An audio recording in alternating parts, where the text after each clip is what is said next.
Sunny skies and warm temperatures bring out thoughts of summertime.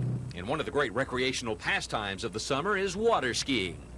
For many in the area, water skiing means competition. And for a group of 20 skiers, the tournament season gets underway this weekend at Sports Acres in Montgomery. Most of the competitors in this open event will be amateurs, vying for titles in slalom, trick, and jumping. But there will also be some top professionals on hand. One is Tommy Hill, the proprietor of Sports Acres and holder of several state titles. Well, this tournament is set up as a rating tournament. We are running 2 rounds of, well, it's really 2 separate tournaments. One tournament will be on Saturday and then one will be on Sunday. And we'll take a combination of the 2 rounds to determine the winner. And that gives you 2 chances to reach the performance level that the AWSA, American Water Ski Association, requires to compete in the Nationals. As Tommy demonstrates in this run, some of the skiers are a little rusty, but all are looking forward to getting the tournament season underway. Competition begins at 10 both Saturday and Sunday morning at Sports Acres. It will be open to the public. Rick Pons, WSFA TV Sports.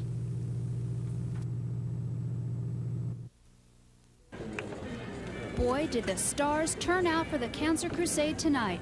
All the very important pigs were there. The male chauvinist pig was there, as was Gloria Swinson of Park Avenue.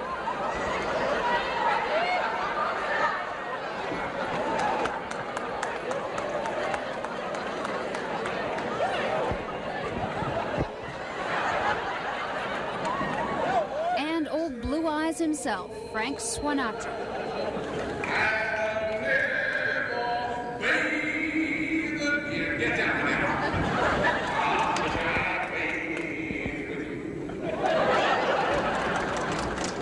They say you can't make a silk purse out of a sow's ear, but what they should have said is that you can't make ballet dancers out of football players.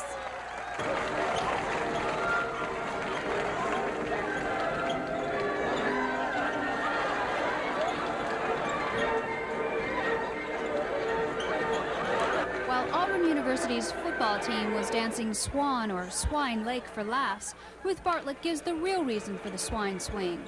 But all of the money that we raise here tonight goes straight to the crusade. And we've had so many things donated that'll really make it possible for us to make a boost to the campaign this year. All in all, the swine swing was quite a pig feat. Susan Silvernail, WSFA TV News.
Great defense and poor Houston base running kept Atlanta in the game early while Phil Necro struggled. Second inning, runner on first. Alan Ashby with a double off the wall in center over Brett Butler's head.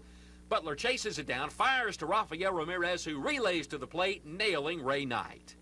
Next man up is Bill Dorr, and he singles past Glenn Hubbard at second. Ashby rounds third, heading for the plate. But watch the throw by Claudell Washington. A perfect strike to Bruce Benedict, who applies the tag on Ashby. In the fourth, the Astros finally got on the board. Omar Moreno singling up the middle. That'll score 2, Ashby and Doran, and it's 2-zip Houston. In the sixth, the Astros get another deuce. Pitcher Frank DePino with a double. Duran stumbles rounding third, but Glenn Hubbard bobbles the relay. Duran scores 3-0 Houston. Omar Moreno follows that with this long triple over the head of Butler in center. DePino will cross, and it's a 4-0 game. DePino relieved Mike Scott in the fifth and pitched 5 perfect innings to get his first win. Houston added 2 more to make it a 2-hit, 6-0 shutout over the Braves. Rick Pons, WSFA TV Sports.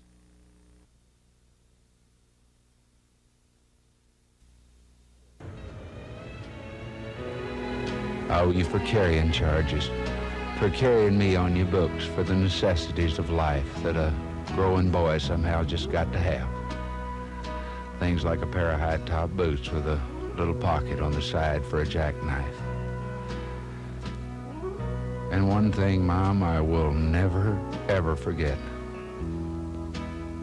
When there were only 2 pieces of apple pie and 3 hungry people, I noticed that you were always the one that suddenly decided that you didn't really like apple pie in the first place. These are just a very few of the things for which payment's long overdue. The person I owe them to worked very, very cheap. She managed simply by doing without a whole lot of things that she needed herself. My IOUs add up to a lot more than I can ever hope to repay. But you know, the nicest thing about it all is that I know that she'll mark the entire bill paid in full for just 1 kiss and 4 little words. Mom, I love you.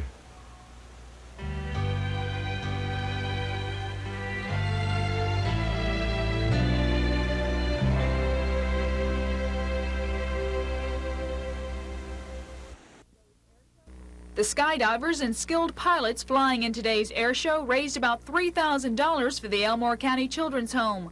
The home houses 10 orphans, and this weekend's air shows are expected to bring in enough money to help build an addition to the facility. Tom Boswell of Wetumpka donated his time to fly a rare 1939 J5 Cub on 1 wheel and perform breathtaking stunts within several thousand feet of the audience. Captain Bob Abernathy of Atlanta flies for Eastern Airlines, but in his free time he practices aerobatics in a plane he built himself. Primarily, the wing is primarily wood. Plywood covered. We can get more strength out of wood than we can metal for a comparable weight. So. Captain Abernathy hopes to be one of the 10 Americans to qualify for the World Aerobatic Competition in 1986. His specially equipped plane is built with windows on the bottom so that he can see when flying upside down. It also has a sophisticated exhaust system. That smoke is an oil. It's actually it's an oil made by Texaco oil that contractors use to coat wood concrete forms with. It's a paraffin base oil. And we use it and we inject it directly into the exhaust system, and when it hits the hot exhaust system, it smokes. The air show pilots will be flying again tomorrow from noon to 6. Stunts will include the world's smallest jet, which was used in the upcoming James Bond movie. Lisa Walsh, WSFA TV News. They are people who come from all walks of life. Some of them's farmers, some of them's businessmen running stores downtown, and 38 of the 53 aviators I have fly for a living. And together they are the 1133rd Medical Company of the Alabama National Guard. There are 195 people in the company, 53 aviators. Together they have more actual combat flying time than any other unit in the state. So 30,000 hours has been flown in combat zone, and most of this was in Vietnam. Total experience in the 1133rd flying hours, 135,000 hours. Today, the company demonstrated some of their latest equipment, including suits for survival in chemical warfare.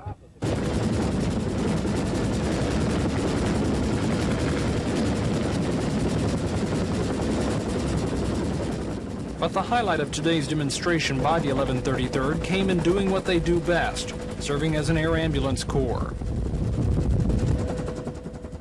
What we saw today was getting us in there to get the wounded out. And that's what we'd be doing if we were active duty, is flying medevac missions. Going in, however we can go, in the combat zone, bringing the wounded back to a safer area.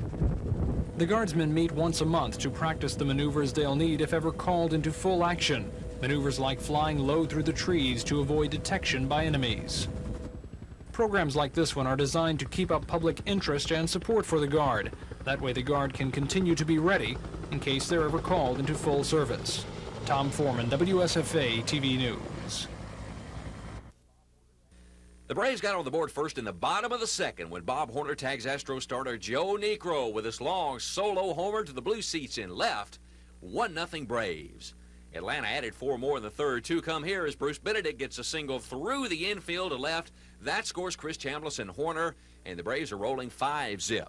The Astros got their only run of the day in the fourth. Bill Doran with a single up the middle. That scores Phil Gardner. Braves lose the shutout. It's 5-1. The Braves added another in the fourth and blew it wide open with a 4-run fifth. The 10th run comes here as Claudell Washington singles to left. Jose Cruz makes a boot out in the outfield. Pascual Perez comes in to score, and it's 10-1 Atlanta. Perez comes off a 10-day layoff and pitched 7 strong innings, allowing just 1 run. And Terry Forster finished it up as Atlanta rolls over Houston, the final 10-1.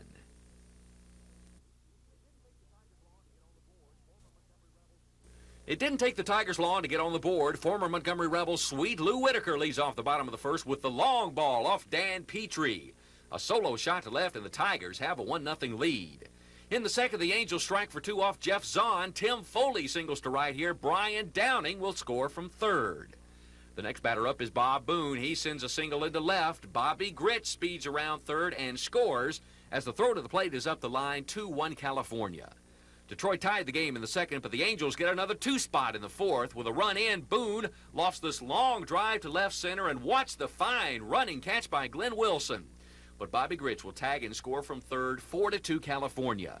The Tigers got 2 in the fifth. One comes here as Chet Lemon blasts an opposite field home run. It's tied at 4 after 5.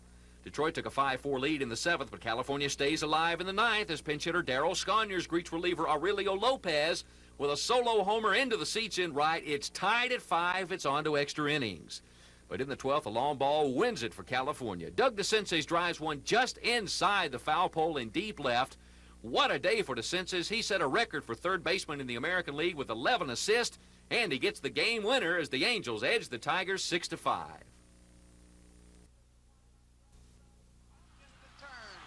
Desert Wine on the outside, on the inside, Sonny's Halo. Those two are together. Up between horses, it's Highland Park. Slew of Gold also moves up between horses. They're moving for the stretch. Sonny's Halo on the inside has his head in front. Desert Wine is second. Highland Park still right there. Now coming up on the outside and gaining ground, Slew of Gold. Marfa on the extreme outside. Down the stretch, it's Sonny's Halo on the inside. Desert Wine is second. On the outside, Marfa. Up between horses, Slew of Gold in play. Fellow, they're nearing the finish. It's Sonny's Halo. He's going to win it. Sonny's Halo wins it a length and a half. Photo for second. I think Desert Wine may have held on over a fast closing Caveat. Caveat came from way back in the field. It's going to take a photograph to separate Desert Wine and Caveat, but Sonny's Halo, the winner of the Arkansas Derby, comes in here, wins the Kentucky Derby in the running time of 2 minutes, 2 1/5 seconds. That's 2 in a row for Eddie De La Houssaye. And they're at the post. And they're off. Despite the heavy rains and mud, it was a smooth start at Churchill Downs among the field of 20. Parfumon took the early lead with Sonny's Halo running second. But as they head to the top of the stretch, it's Sonny's Halo on the inside and Desert Wine on the outside running neck and neck. Track announcer Mike Batiglia picks up the call down the stretch. They're moving for the stretch. Sonny's Halo on the inside has his head in front. Desert Wine is second. Highland Park still right there. Now coming up on the outside and gaining ground, Slew of Gold. Marfa on the extreme outside. Down the stretch, it's Sonny's Halo on the inside. Desert Wine is second. On the outside, Marfa. Up between horses, Slew of Gold in play. Fellow, they're nearing the finish. It's Sonny's Halo. He's going to win it. Sonny's Halo wins it a length and a half. Jockey Eddie De La Houssaye piloted Sonny's Halo to a winning time of 2 minutes, 2 1/5 seconds for the mile and a quarter. It was good for a length and a half win over Desert Wine. Caveat wound up third. Pre-race favorite Marfa was fifth. Sonny's Halo paid $7 to win. The victory was worth $426,000. 2 minutes, 2 1/5 seconds. That's 2 in a row for Eddie De La Houssaye. And back to you, Jim.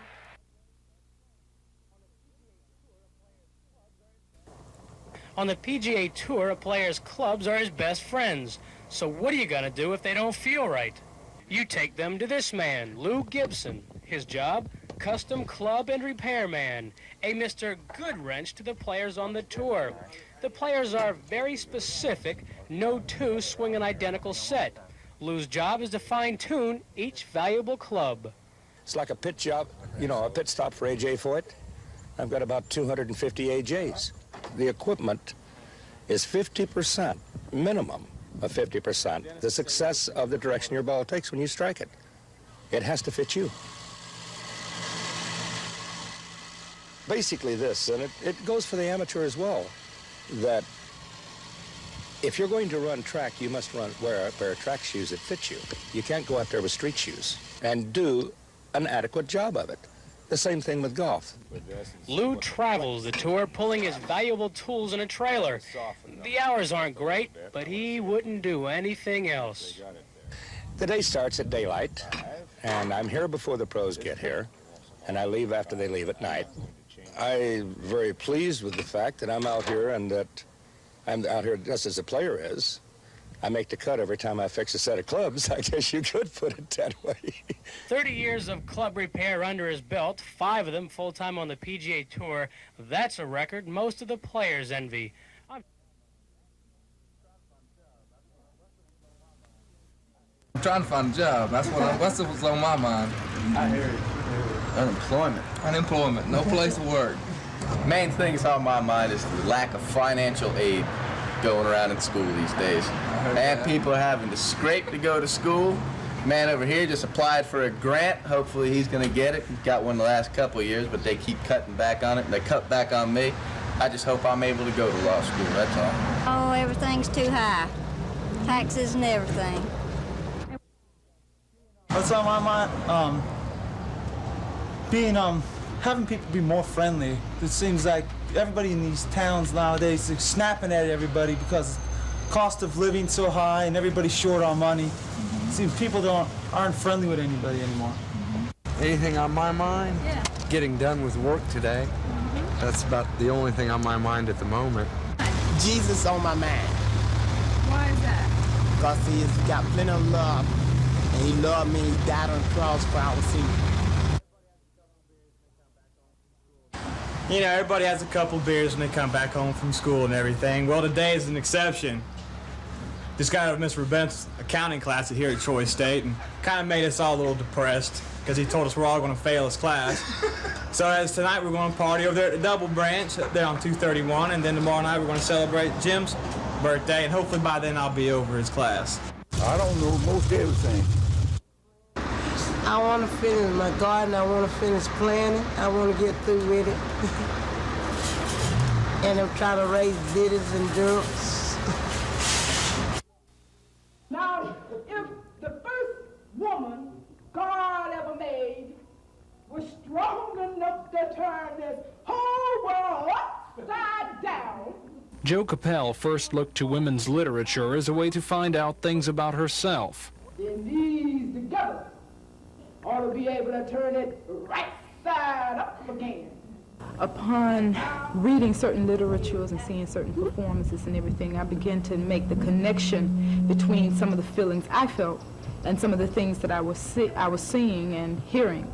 Helping everyone find out more about what women have meant to Alabama's heritage was the whole purpose of this program. The program focused on the writings of Southern women and the way those women see themselves and the world. And because I discovered how interesting and deep and special a lot of that literature was, it taught me things I'd never heard from a lot of the books that I'd read by entirely male authors. I'm a firm believer in believing that everybody needs a very sound foundation in life, and that is what the heritage means to me. It's a foundation of growth. You know, you start from there, you understand where you came from, therefore you have more purpose in where you're going. And right then, I made it up in my mind I was going to go to Wetumpka to be with Miles.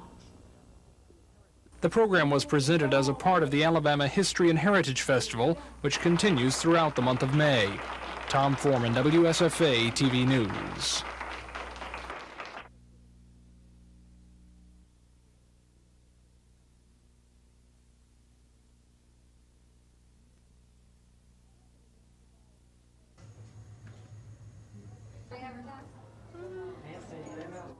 birthing room provides a more of a homey atmosphere. The mother comes in, she will labor as well as deliver in the same room. It's more family oriented, and of course the husband does stay with his wife.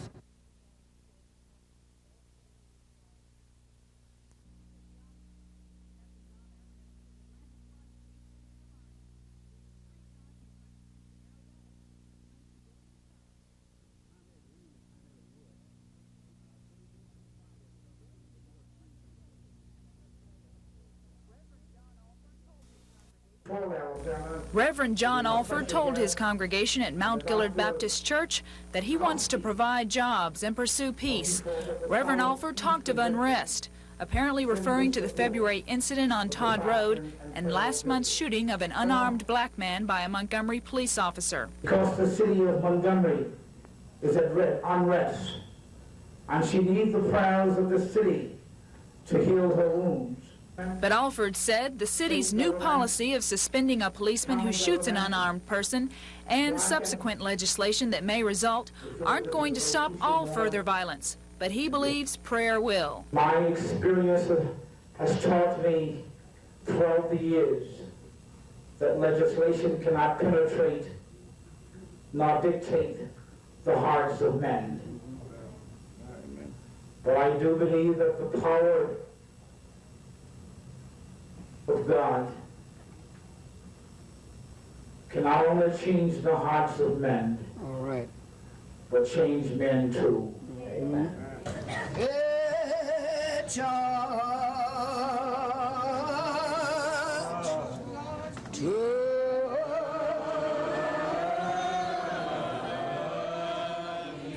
Reverend Alford then led his congregation from the church to a tent outside, where he and 9 other ministers will spend the next 4 days fasting and praying for peace. Lisa Walsh, WSFA TV News. When the State Ethics Commission was created 8 years ago, 9,500 people were required to fill out the disclosure form. In 1983, more than 41,000 people have to tell the commission how much they, their spouse, and any dependent children earn. That's too many. Commission Director Mel Cooper says that's too many because the law which sets out the minimum salary to qualify an employee hasn't been changed since 1975. From 1975 until 1983, state employees have enjoyed a number of pay raises that have brought salaries past the $15,000 figure. Mr. Cooper says legislation increasing the minimum salary to $20,000 would cut the $42,000 figure roughly in half. But he says, oddly enough, he's having a hard time finding a lawmaker to sponsor such a bill.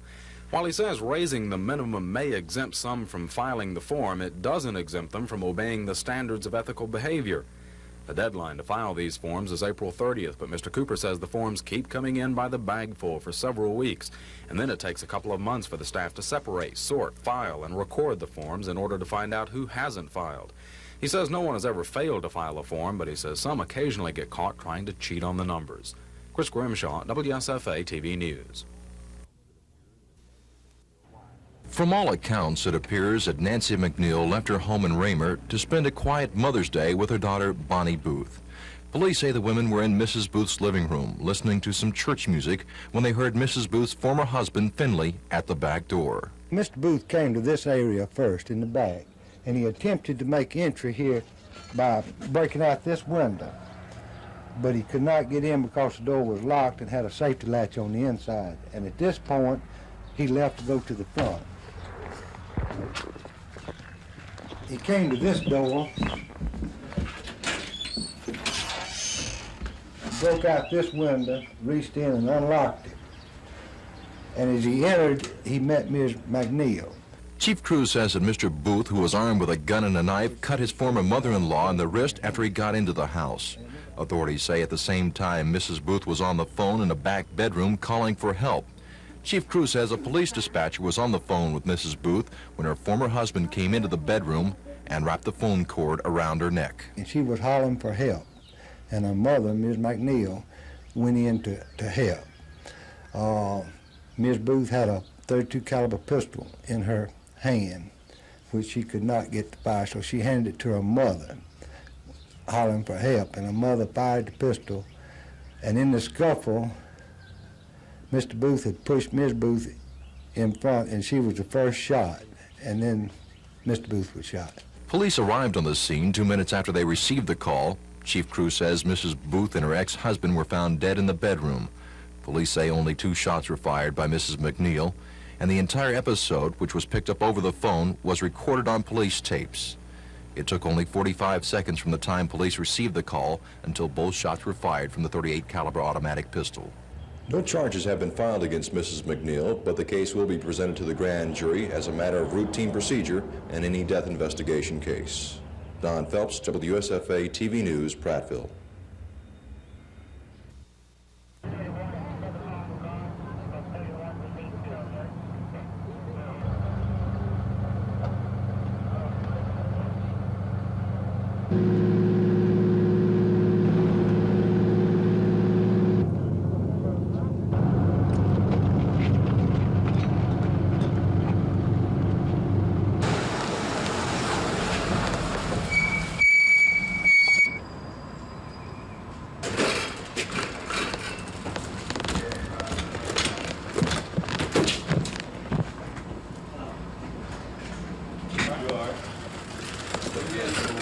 Get in the tub in there.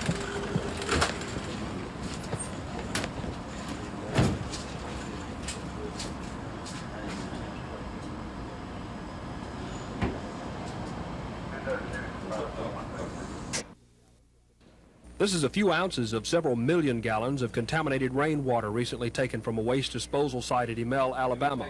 Assistant Attorney General Walter Turner says the water was apparently contaminated by some radioactive substance in a trench at the Sumter County Waste Disposal site. Chemical waste management operators of the site aren't authorized to handle such materials in the state. But officials of the Alabama Department of Environmental Management say the levels of radioactivity found in the water aren't much higher than what would occur naturally, and tests are showing even less radioactivity than first reported. Buddy Cox of the ADEM says they plan further tests to try and find the source of the radioactivity. At this point in time, we don't believe that it does pose a threat to the public health. We've been in talking with Aubrey Godwin and his people with Radiological Health, and they're working very closely with us. And they've told us that right now it does not pose any, particular danger to the public health. State environmental officials say other water samples and soil samples will be taken from the Emell site to be analyzed along with the rainwater to find out how abnormal the radiation readings are. Dennis Latham, WSFA TV News.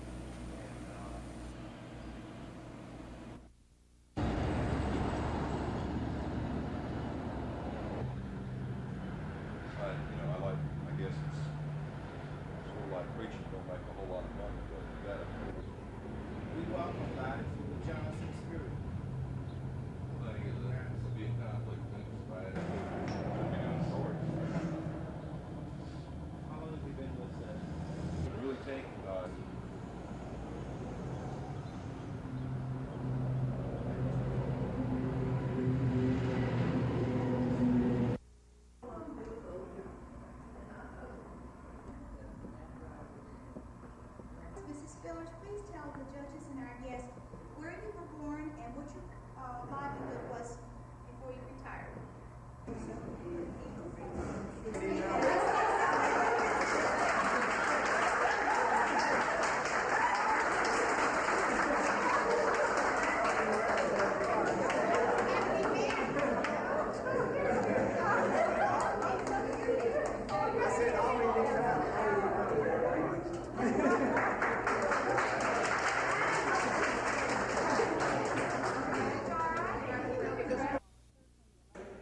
Last week, Governor George Wallace heard from the elected officials of Tuskegee and Macon County who want to put the dog track issue to a vote.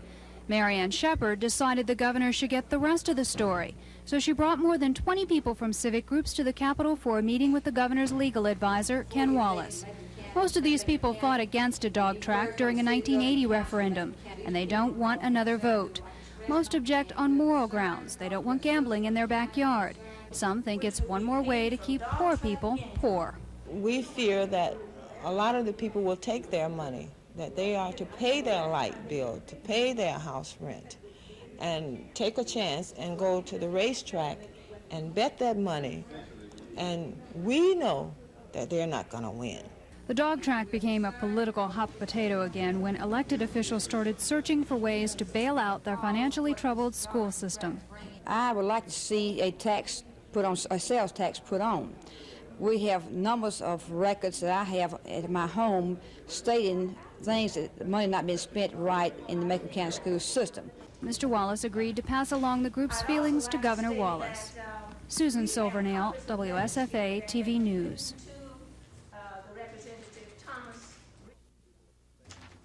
There are roughly 42,000 people at the state, county, and city levels of government who meet the guidelines to file a financial disclosure form. We firmly believe that we're covering people in terms of requiring financial disclosure now that we should not be covering. Ethics Commission Director Mel Cooper says the problem is the law, which requires anyone making more than $15,000 to file, a figure established 7 years ago. 1975 was the year in which the income figure went from 12 to 15,000. So from 1975 until 1983, state employees have enjoyed a number of pay raises that have brought salaries past the $15,000 figure. But changing that figure isn't as easy as it sounds. It takes a bill in the legislature to up the minimum salary, cutting the amount of paperwork. Mr. Cooper says he's having a hard time getting legislators to sponsor a change for him. Chris Grimshaw, WSFA TV News. Stop showing off, Charles. Scroll down a little bit, please.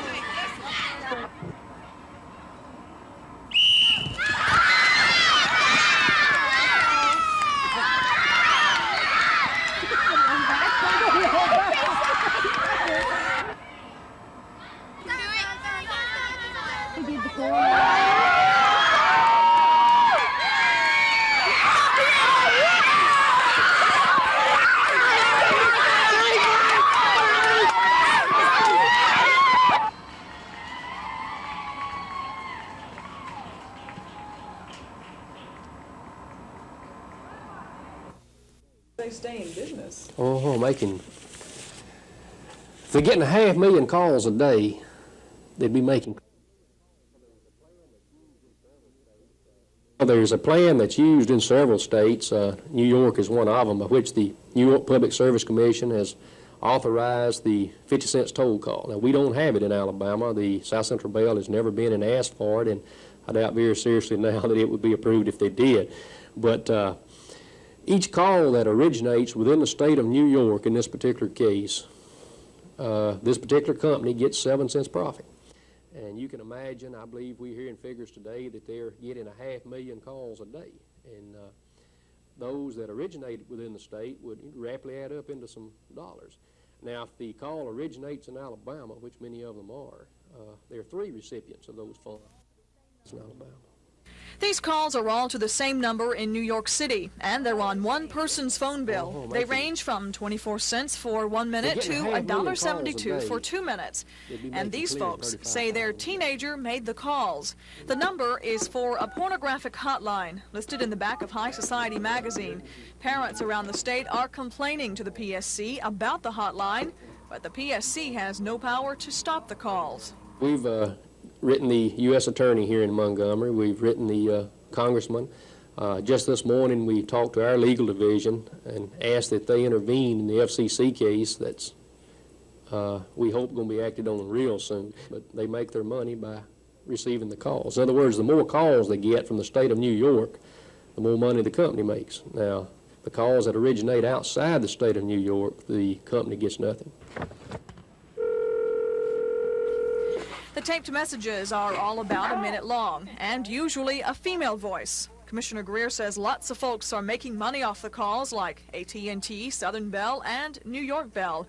But he says the PSC is asking Alabama's congressional delegation to help get the hotline numbers regulated. Gina Gregory, WSFA TV News.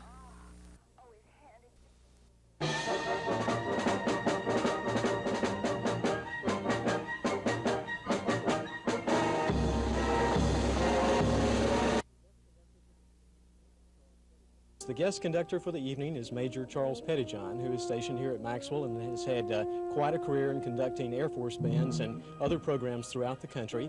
Dr. Gene Schaefer at Huntington College, whose performing career spans back to the 30s when she sang with the big band orchestras, and Charles Everett, who is junior high school principal here in Montgomery.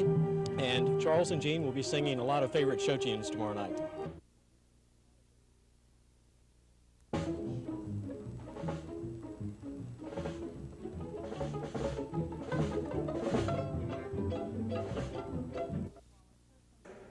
Last week, Governor George Wallace heard from the elected officials of Tuskegee and Macon County who want to put the dog track issue to a vote. Marianne Shepard decided the governor should get the rest of the story, so she brought more than 20 people from civic groups to the Capitol for a meeting with the governor's legal advisor, Ken Wallace. Most of these people fought against a dog track during a 1980 referendum, and they don't want another vote. Most object on moral grounds. They don't want gambling in their backyard. Some think it's one more way to keep poor people poor. We fear that a lot of the people will take their money, that they are to pay their light bill, to pay their house rent, and take a chance and go to the racetrack and bet that money. And we know that they're not going to win. The dog track became a political hot potato again when elected officials started searching for ways to bail out their financially troubled school system. Mr. Wallace agreed to pass along the group's feelings to Governor Wallace. Susan Silvernail, WSFA TV News. Mr. B.J. Williams and Benny.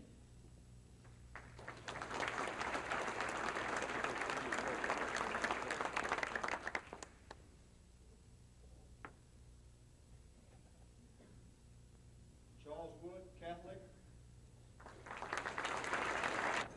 And I wasn't real sure that y'all had invited me to the right place. But being here tonight is a tremendous... Mrs. C.P. Taylor and Susan Dee's sister. Sir, Jeff Davis.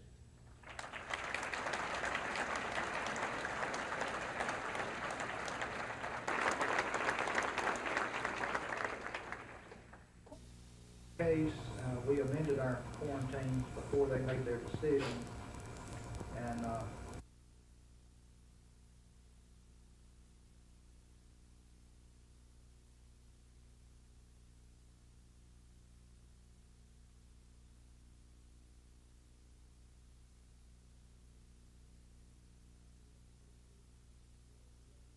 $73 million was USDA funds.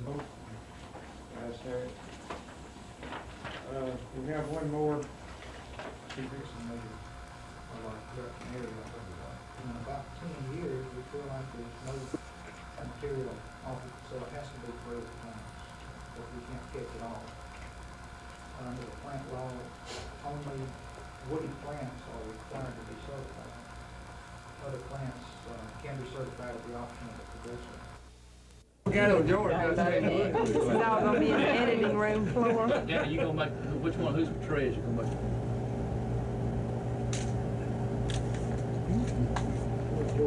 See, I feel like I should go.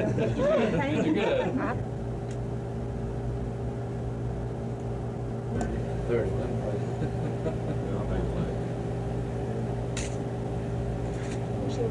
About some clowning around Meadow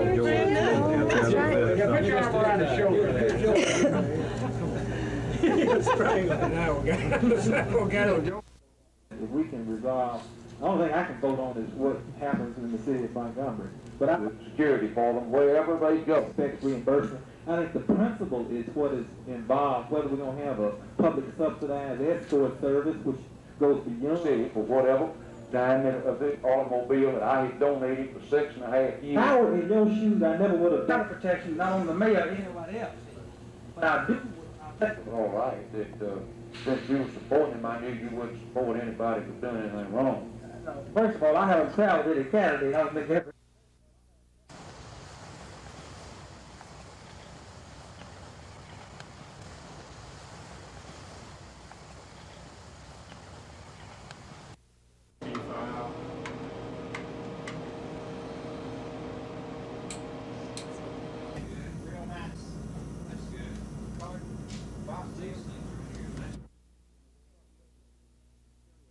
And when you start looking at the material needs in the way of 4x4 gauze bandages maybe, of 400 hospitals, and you contract with a supplier to give you those needs, you're going to get a lot better price than you would if you took one particular hospital and tried to buy the gauze bandages. Same way if we start buying capital equipment, linear accelerator, any kind of imaging equipment, whether it be radiography or whether it be... It's the children the Poison Control Center is afraid for this summer. Susan Woods of the center says children are more likely to find their way into gasoline cans or the insecticides used in ordinary lawn care. And one of the problems in the summer is that parents often put Spectracide in food container jugs, whether it be a milk container or a Coke container. So the child comes up, he says, this is in a food container. It came from the grocery store where good things to eat and drink come from. It must be good. Ms. Wood says there's no better antidote than prevention or being prepared to act quickly. She recommends having syrup of Ipecac in the house. 80% of the calls that come in can be managed at home if the parents have the syrup of Ipecac. Otherwise, they'll be going to the emergency room and spending a tremendous emergency room fee for what then the emergency room people are going to give them syrup of Ipecac. The Poison Control Center would like syrup of Ipecac to be as common a household item as Band-Aids. But even then, a poison victim shouldn't try to treat himself. The key is to place the number to the Poison Control Center by telephone so you really can be prepared for the summer poison alert. Susan Silvernail, WSFA TV News. Quarantine before they made their decision, and we didn't have any significant problems. We won the case. Did we do that? Yes, we did. How many states? Doing what he should have done and all those other factors, if y'all remember all the other cases. And they dismissed California suit. This is partly what we're doing. Comes to the quarantine. And the purpose, of course, was to prevent it. Say aye. Opposed, no. Let's have regulations with the bill. Next one would be the Mediterranean Quick Cut.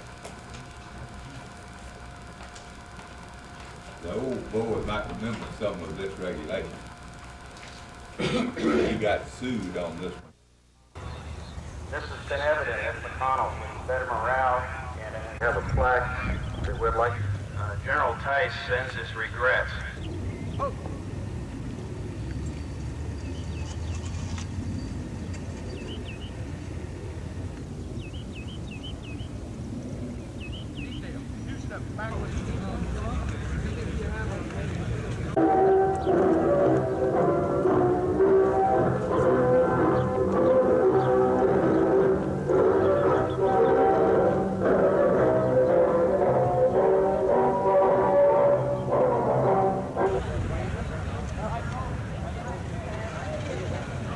Hold the top of the flag up. There you go. There you go. There you go. The Sun Health Network is a group of not-for-profit hospitals that have come together to provide a greater variety of services to their communities at substantial dollar savings in some areas. This gives the Sun Health Network tremendous buying power when it comes to costly supplies.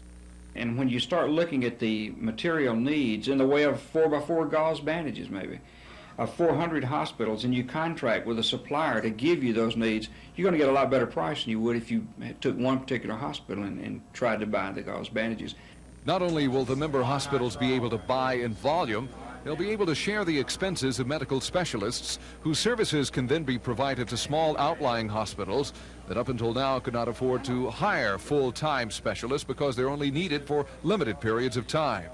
But this won't necessarily result in any reduction in hospital costs.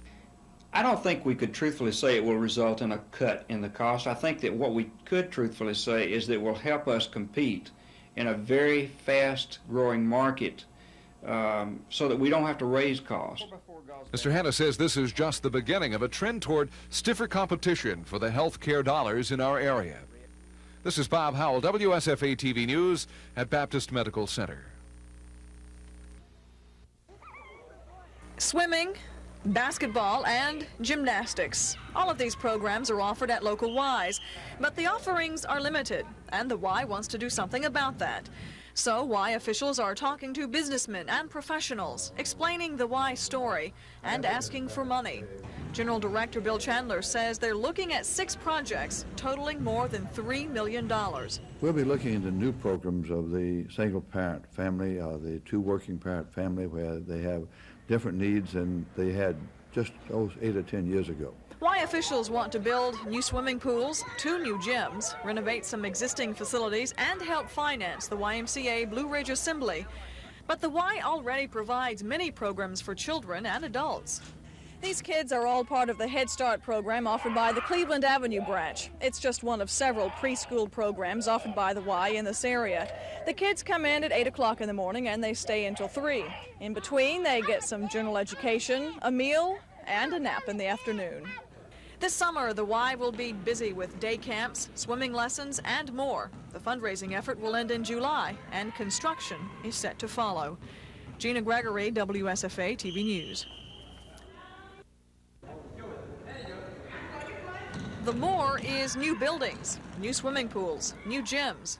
Raising money is a necessary part of serving people, and that's what the Y is in business for, according to General Manager William Chandler. How many kids have learned to swim the Y way, or play tennis, or flag football? How many kids have gone to Y camp? Now, to continue all these activities, Mr. Chandler says the Y needs money. So what we're trying to do is to enhance the service that we give to the people of Montgomery, to continue those programs that have been effective for many years, to have the facilities and the opportunity to develop new programs to meet the needs of today and of 1990 and the year 2000. This is one of the services the Y offers, a Head Start program for preschoolers whose parents can't afford nursery school.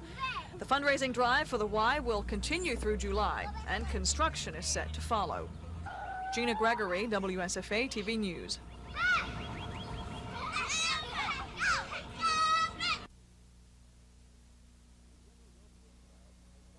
The Generals opened in style as Bobby Scott hit Tom McGonaghy by the sideline.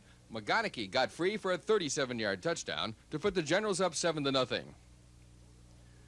Then Birmingham controlled the ball 42 minutes in all. They tied the score on Billy White's 1-yard run late in the first quarter. Scott Norwood gave the Stallions a 10-7 lead with his first field goal of the night, this from 39 yards. Herschel Walker, kept on the bench by Birmingham's ball control attack, carried just 11 times for New Jersey. Walker, the USFL's leading ground gainer, finished with only 28 yards. He was thrown for losses 3 times. Norwood set a league record with 5 field goals. Birmingham, now 5-5, beat 3-7 New Jersey 22-7.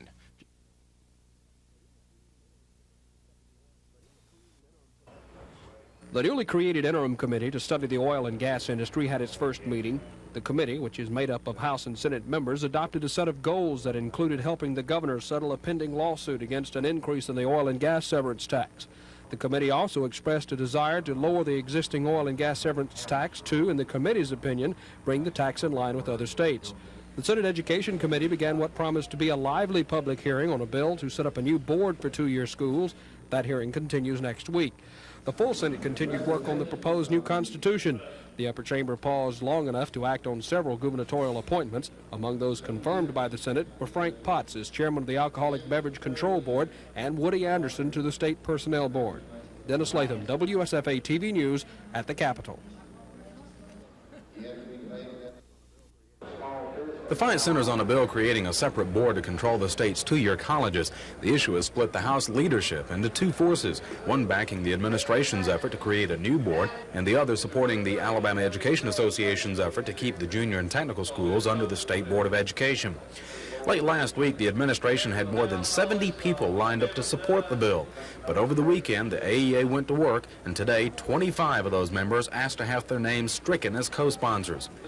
Up until the AEA-backed group feels it has picked up enough votes to try and kill the bill, the members are filibustering.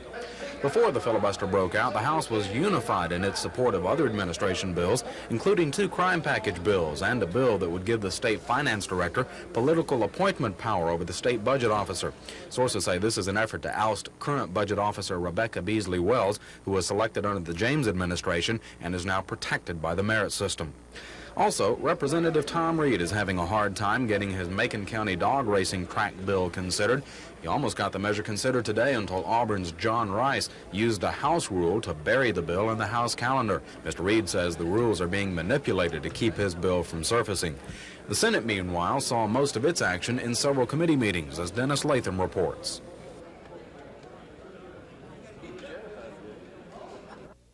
Montgomery, for me, is one of the more... Been there every year. Yes, sir, been there every year. Most of it anyway.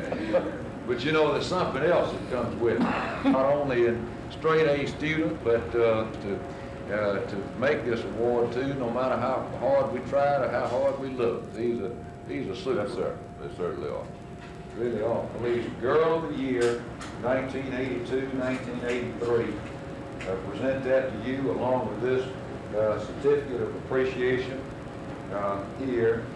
And I want you to know how much, not just me as mayor, but how much the entire city appreciates the good job that you've done and what you stand for and what you represent in this city. We're proud of it.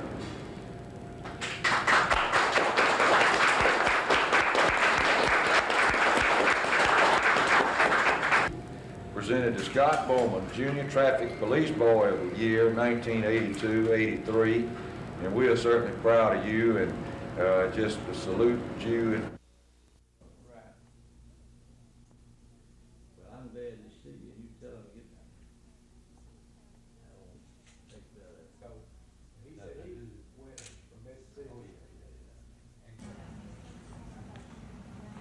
Is this the, Simply working, man.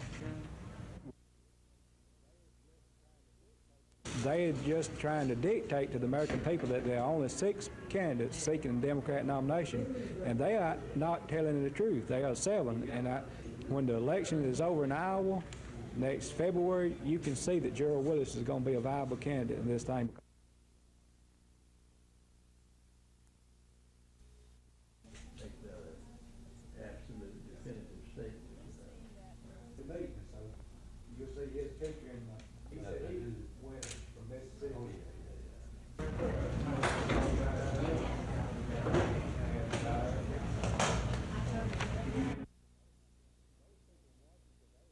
Those people in Washington, they have run completely out of answers. Every time they face with a problem, the only answer they have to our problems today is more taxes, more regulations, more debts.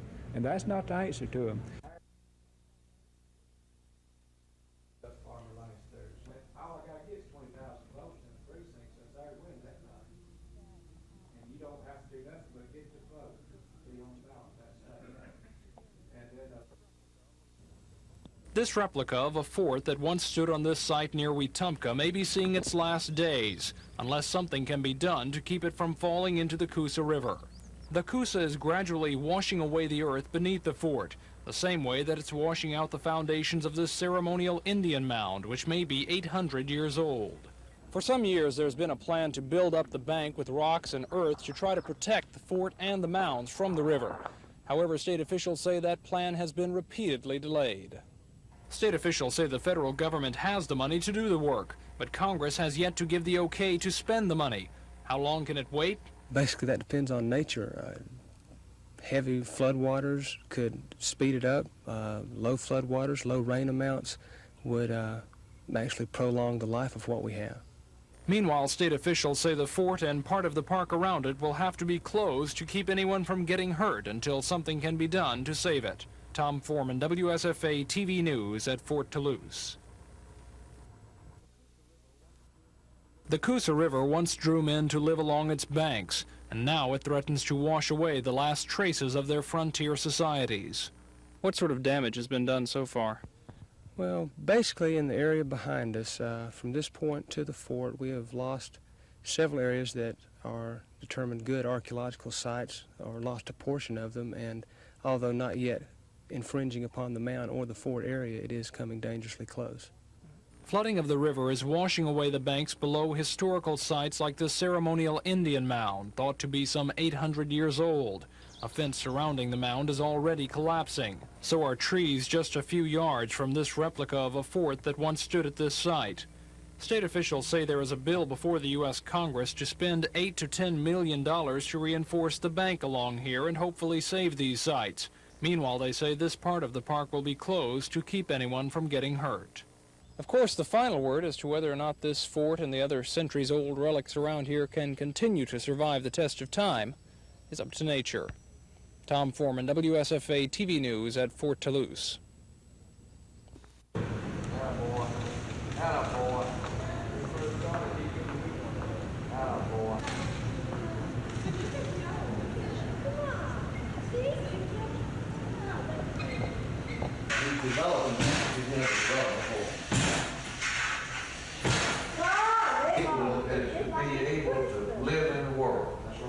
Independence is the name of the game. Take it to do that. First of all,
Montgomery, I'm happy to be here.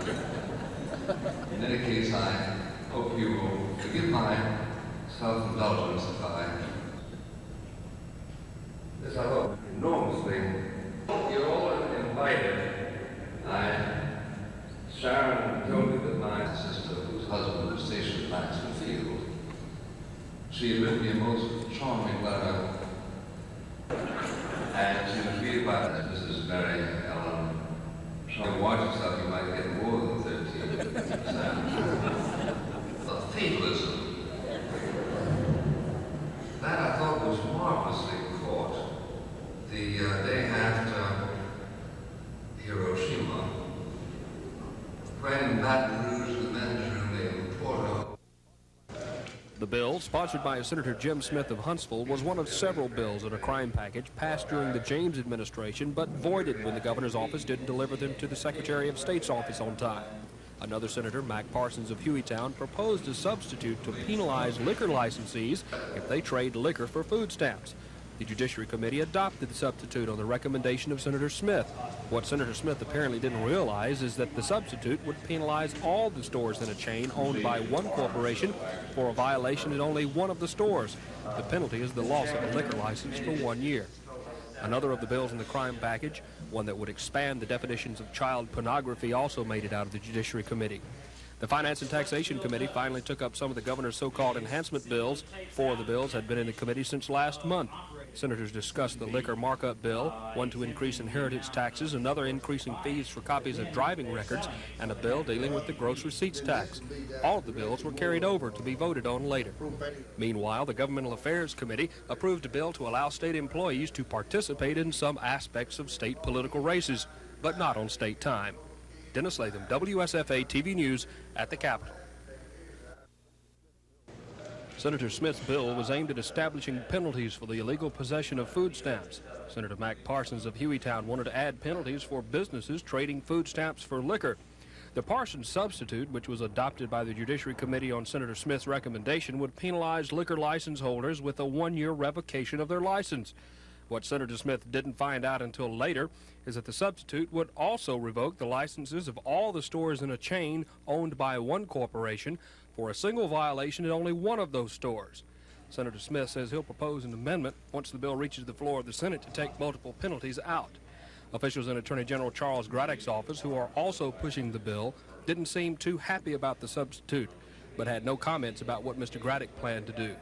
A spokesman for some state retailers said such a bill could have a significant effect on state liquor tax revenue if many businesses lost liquor licenses at the same time. Dennis Latham, WSFA TV News at the Capitol.